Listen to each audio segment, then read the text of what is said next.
Ladies and gentlemen, boys and girls, children of all ages, I present to you my WWE Crown Jewel review. Let's talk about it. Leading off Crown Jewel over in Saudi, we had the Bloodline Civil War.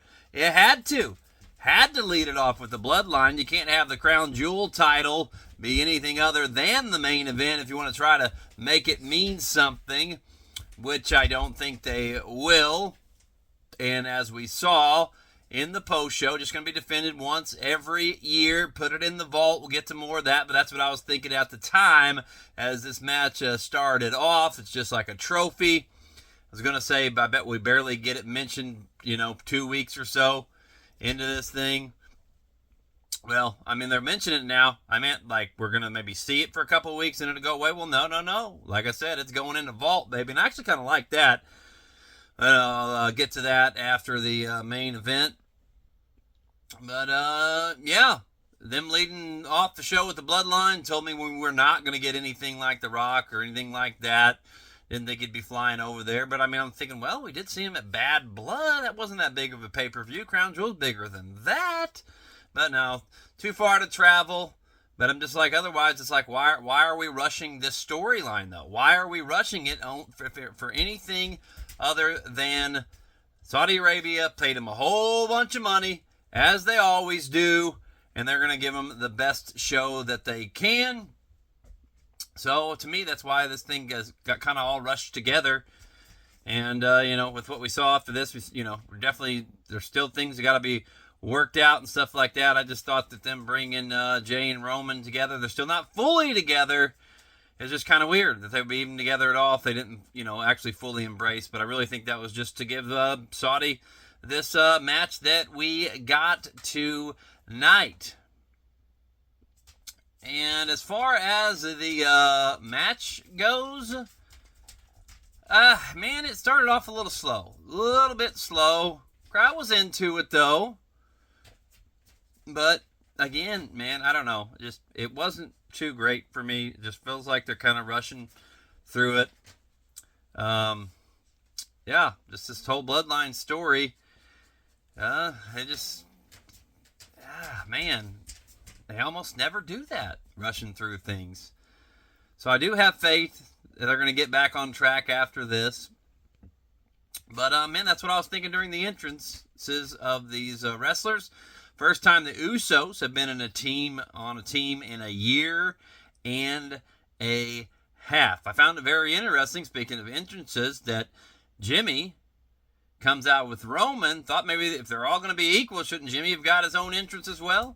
But he comes out by Roman's side. He will. But Jey Uso came out, huge pop. Yeeting all over the place. I loved it. He's one of my favorites right now.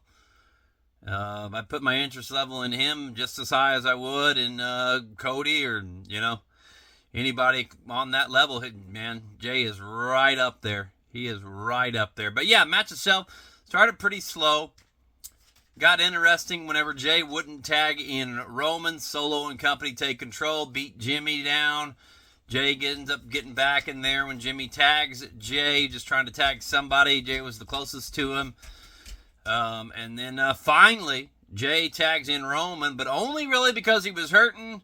Kind of had to do it. Jimmy wasn't around, I don't believe, so tags Roman in. And man, with the way the crowd was wanting Roman throughout this whole entire match, and they weren't getting him, I thought whenever he finally got the hot tag that it would have been more of a pop. And it was a big pop, don't get me wrong, but the way that crowd was going, I thought the roof would have blew off the place, and that didn't quite happen.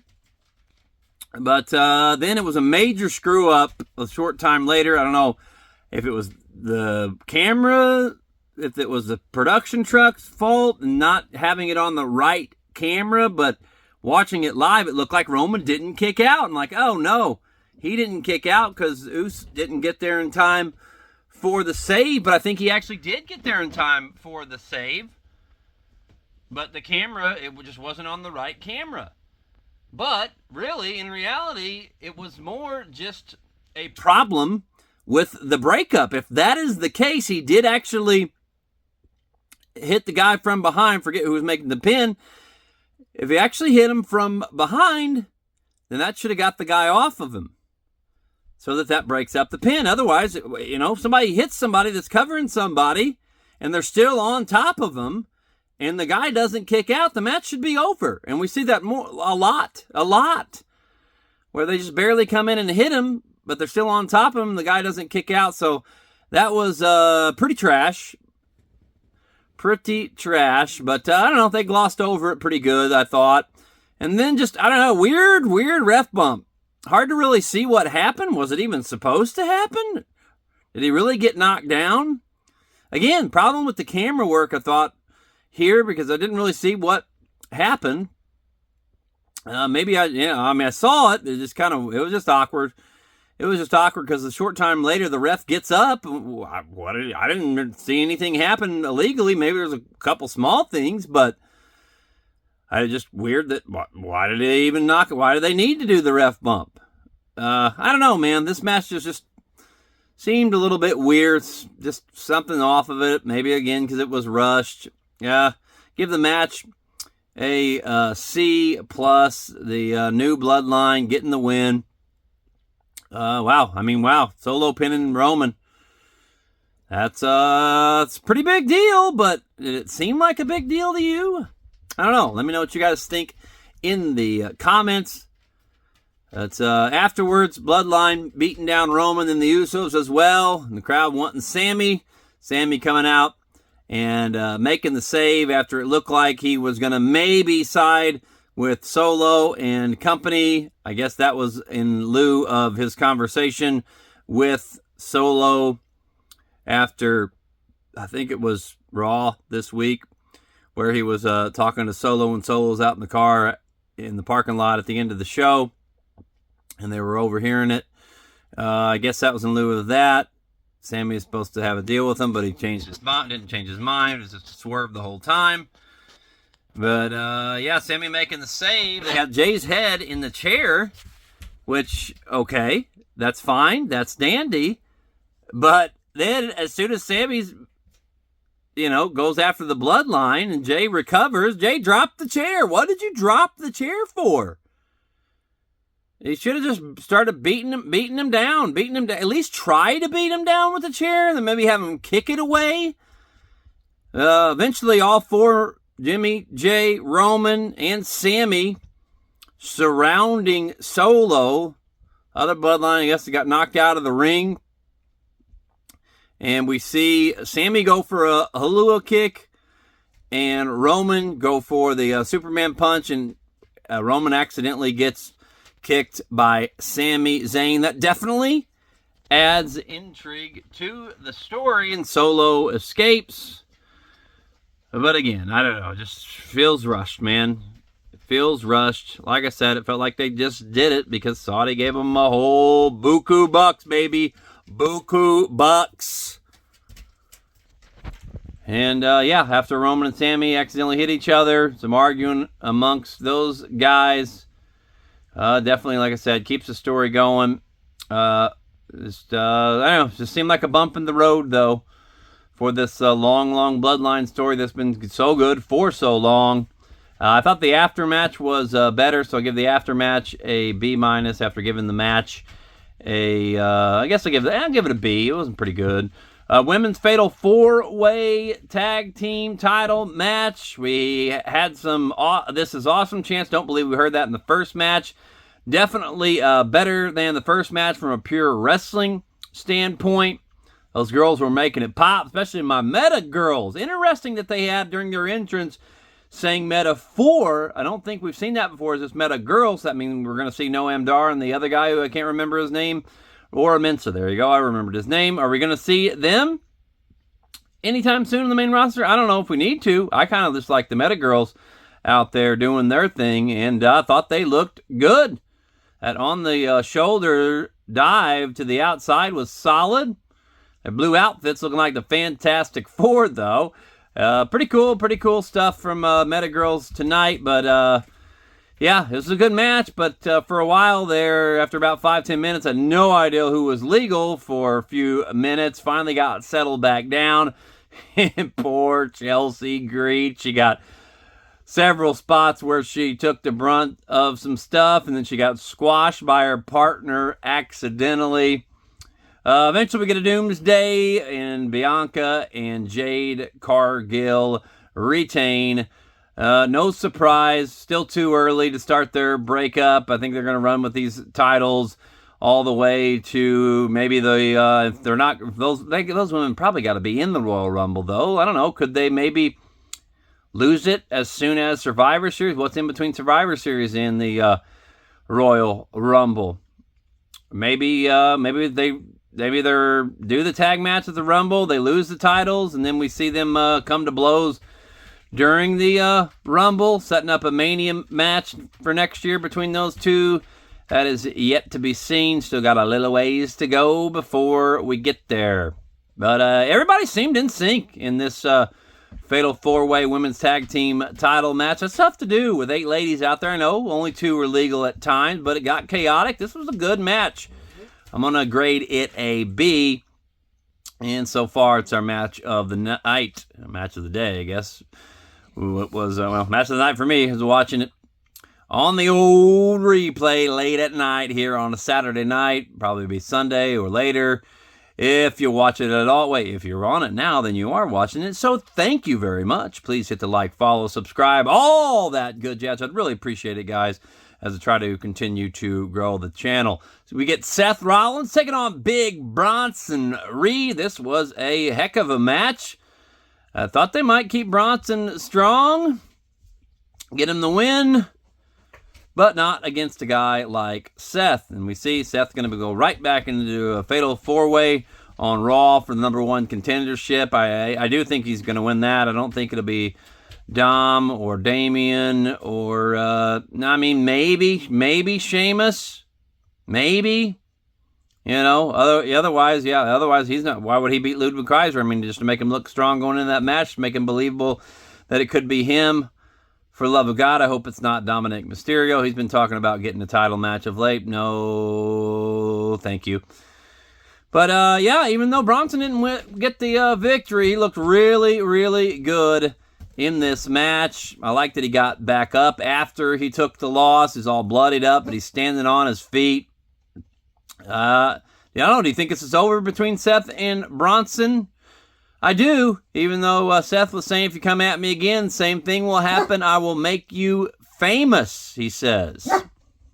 But yeah, I think that was just jaw-jacking by Seth Rollins on that. And we'll see what happens with Bronson Reed after this. I think he should still be very, very relevant, I hope. But what's he going to do? What's he going to do? I don't think he'll lose any steam. But he might. But this was a very good showing for him, even in the loss. Like I said, standing up, looking strong. This is the match of the night so far, giving it a B+. They get Liv and Nia for the Crown Jewel Championship. I must say that the camels pulling the Crown Jewel title 3D graphics popped me pretty good. I was laughing. I don't know, just kind of funny. If you go back and look at them, just the camels' faces in there. I don't know. It was cracking me up. The ref holding that belt up. I don't know. It's big. It's pretty and all, but it's bigger than it should be. Looked a little bit weird. Liked it better just sitting on the table as a trophy. Samoan drop from the second rope by Nia Jax. That was a nice move. Tiffany coming down. Nia saying, no, you're not cashing in. And then Tiffany coming back. Raquel stopping Tiffany the second time after Nia had stopped her the first time. Like I mentioned, Dom out there as well, of course. Dom pushes the briefcase in the ring. The ref gets distracted, probably more than they should have. Allows Raquel to hit Nia. And then Liv hits the Oblivion. And so much for a decisive winner in this first Crown Jewel Championship match. I mean, I'm thinking at this point, just the championship means nothing. Cool. You won, but yeah, it's just, Too much. Overbooked for such a big championship. Should have got a clean finish. We did not, and there's a few mishaps. Not every move went smooth in this one, but it wasn't terrible. I'm going to give it a C. Kevin Owens and Randy Orton never got started. Never got started. I loved him singing to Orton's song. He's one of my favorites of all time. And, them singing his song. I love them singing Cody's song, a few other people, but they're singing Orton's song, man. Hey, talk to me. Oh, gosh, so good. So good. But Orton going up for his signature pose. Kevin Owens attacking him with the chair. And we don't even get a match. We get security coming out trying to break him up. Big brawl going on. Get the RKO to Adam Pearce. That made me pop. The elbow from the guardrail. Jumping off that, Kevin Owens threw the table on Orton. Yes, sir. Yes, sir. I liked it. I liked this call. Even though we didn't get a match, kept the rivalry going, and the crowd was propping pretty hard for it. I'm going to give it a B+. Triple threat for the United States Championship. LA Knight, yeah, versus he can't miss. Carmelo Hayes. Melo don't miss. Well, he did again. Andrade in there as well. Liked Andrade wearing the mask. Does he only do that for the PLEs? I haven't seen him do it on SmackDown lately. Nice mask too. Had some skulls on it. I like him when he wears the mask. But I get it. I get it if you're going to keep it for PLEs, but I don't know how many PLEs he's going to be on. Pretty good match, except for LA Knight botching the jump up onto the turnbuckle yet again. I've seen him do that 4 or 5 times. Just stop with it. He can do the one where he's on the second, and he goes LA Knight, and then he jumps up to the third. He's executed that very nicely, and it's a good thing. The LA Knight, when he hits the top. That's fine. That's fine. But stop with the other stuff. This wasn't a bad match. LA Knight retains, giving it a B-. That brings us to the main event of Crown Jewel for the Crown Jewel Championship. The American Nightmare, Cody Rhodes versus the Ring General Gunther. I had zero faith that we would get anything close to a clean finish after the women's overbooked monstrosity. I was wrong. Man, that crowd. I thought Kevin Owens, after he got the best of Randy Orton, that he would come out and cost Cody the Crown Jewel Championship, but I think they made the right call here in letting Cody win this thing, and that crowd was crazy, almost too crazy and distracting at times. But this was a very, very good match. I'd love to see these guys go at it. I hate to say it, for something that means more than just a trophy, but if they fought at WrestleMania, I'm not saying next year, I don't know when it would be, but I could see that being that type of match. Very, very good here. Cody ends up with basically a roll-up victory, like a Bret Hart type finish, they kept saying. I'm fine with it. I'm absolutely fine with it. We didn't get any outside interference. Good.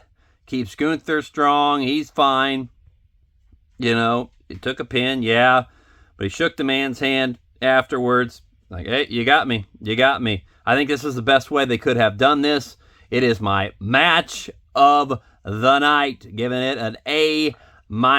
Overall grade for Crown Jewel, I was thinking right when it ended, B-. But then the ceremony, man, and then putting the titles in the vault, and then getting big Super Bowl-looking rings. They tried to do everything they could to make this mean something. And I thought that was the best they did, was after the show was over and make it a big deal about putting them in the vault for the fans to see at the WWE experience in Saudi Arabia all year long. And then that made me think, man, we need a WWE Hall of Fame, like concrete, brick and mortar WWE Hall of Fame. I mean, is there room? Do we have room to put it next to the headquarters? Just build a Hall of Fame there where you could come look at all the cool stuff. Man, I've been to the Baseball Hall of Fame. It's incredible. One of my other great loves and passions. Baseball, man, and the Hall of Fame there was amazing, and I would be even more excited to go see the WWE Hall of Fame. I mean, you got the show. What's the show called? They go around looking for stuff, hidden treasures or something like that. Something, that's not it. What the hell is it called? Most Wanted Treasures, I believe. I think it's on A&E. Shout out. Give me my check. Send me my check in the mail.